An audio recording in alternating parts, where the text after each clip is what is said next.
Welcome to the Walter Sisulu Square of Dedication. This is where the Freedom Charter was adopted in 1955. The third clause of the Charter says the people shall share in the country's wealth. This Charter formed the basis of a democratic South Africa's constitution. Adopted in 1996, it enjoys global admiration. Although it guarantees economic rights, many South Africans, most of them black, are still living in abject poverty.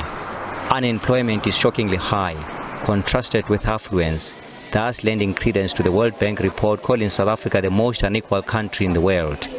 The question is, has South Africa's constitutional project failed its people? It only works for those people who are up there.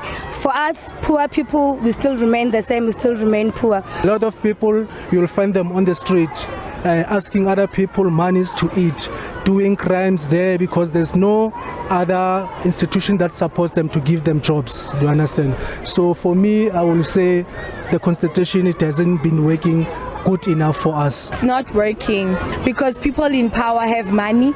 People in power are fine. They don't have stress of anything and they don't think about the unprivileged people of South Africa. Some are asking why the country has not made the kinds of social and economic advances that were promised in the negotiated settlement. I think that a lot of us pinned our hopes on a very great document in the Constitution. But I think what we did wrong is that we thought that the Constitution in and of itself alone is going to change everything. But is it as good as you want it to be? Of course not. That's also different. Like I mentioned, again, for example, the service delivery in Khayelitsha as opposed to the service delivery in Camps Bay is insane. There's a huge difference. And you can't pretend like the difference also doesn't align with racial lines. Of course, the same people who were in townships in 1994 are still in townships now. And this is something that we have to face with. So I'm not going to come here and say the Constitution alone is doing exactly what it wanted to do. Of course not. The land is also pertinent in light of the country's history of dispossession. Section 25 of the Constitution is viewed by some as an impediment to the return of land to the landless.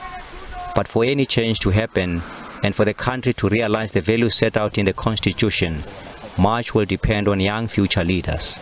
So for me, the ministers and the president, they must change and get young people with young minds. That way maybe the country will function. As long as you've got old people who are running the country will run in an old system way. It will never work. I think the government, they need to redo the whole thing. Yeah, the ANC government needs to check, go back and redo the whole thing. It needs to share the wealth of South Africans amongst the South Africans. But is there reason to hope that the Constitution can change South Africans' lives for the better? That we must also not be hopeless because the Constitution in many events is doing a lot of what we wanted it to do. We have a very strong judiciary. We have a judiciary that could call an ex-president, President Zuma, to ask him to answer to things that have been done. A state capture commission that was put into place that looked into active corruption that has been happening. But we must also not be almost have too many hopes that we pin just on the Constitution.